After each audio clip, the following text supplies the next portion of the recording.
Okay. Alas 4 na pala ng hapon ngayon dito sa amin.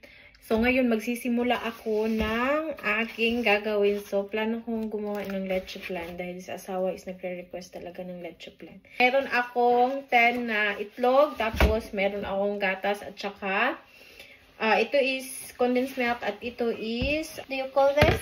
Sweet condensed milk. Sweet condensed milk. So, I need a sugar, I need a vanilla.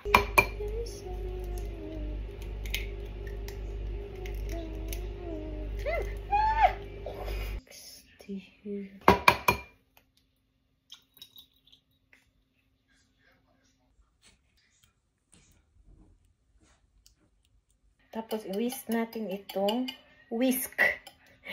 aking yellow egg. So, ayan. Tapos, ilagay na natin yung ating condensed at saka sweet condensed milk.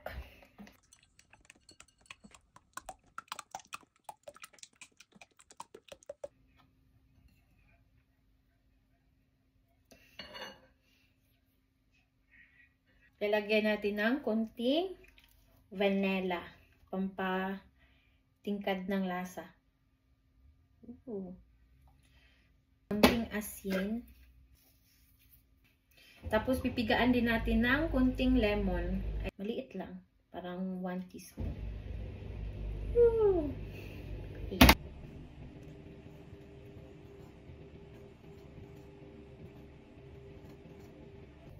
So guys, serious question. Dahil first time ko nga gumawa nito. Tingnan nyo, oh.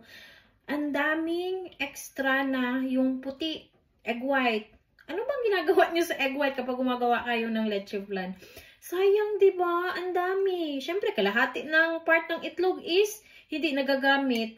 Ano kaya ang gagawin ko dito? So, 10 egg white din ito. Sayang, ang dami. Ayan, oh. Magkakaramelize tayo ng half cup ng sugar. Meron na akong bata dito. Can you go to Papa? Finish, Papa. I don't want to go to Papa. So, ayan guys. Nakaramelize na natin yung ating sugar. Ready na to ilagay dito sa ating kuan. Wala kasi akong lanyera. So, dito sa Pyrex ko ito i-bake. Tsaka i-bake ko ito sa oven.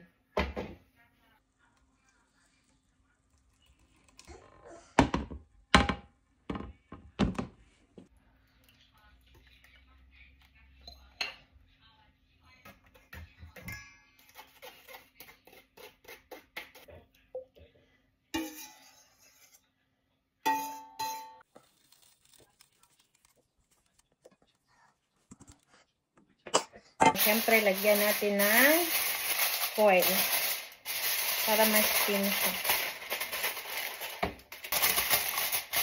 Sa oven ko lang din pala gagawin siya i-steam dahil wala akong lanyera. Yun yung sinabi ko, wala akong lanyera. So, sa oven ko siya i-steam dahil ang ginamit ko is yung Pyrex. Tapos, gagamit ko sana yung aking kawali. Kaso naman, yung aking kawali, hindi din magkasya itong Pyrex na lagayan, na nilagay ko. So, hopefully, maganda pa din yung resulta kahit sa oven ko siya i-steam. So, yung ano ko sa oven, nilagyan ko na ng tubig. Lalagay na natin itong ating leche flan.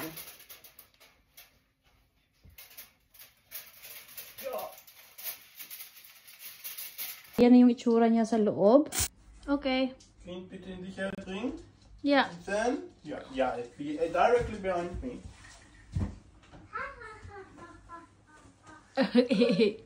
So, hopefully, luto na yung leche flan. Sa sobrang excited ko, tinransfer ko na siya. Napakainit pa, kakakuha pa lang namin sa oven. Kaya naman, ang resulta na biyak, nag-crack yung aking leche flan.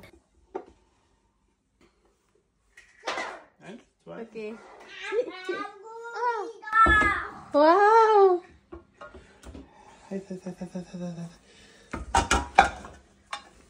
It broke, but it looks so good. I need to try it. Hala!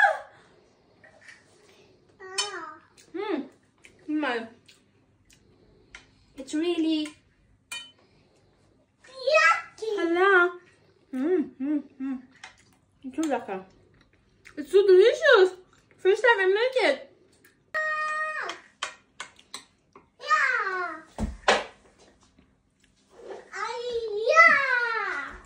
Okay. Lecker, ne?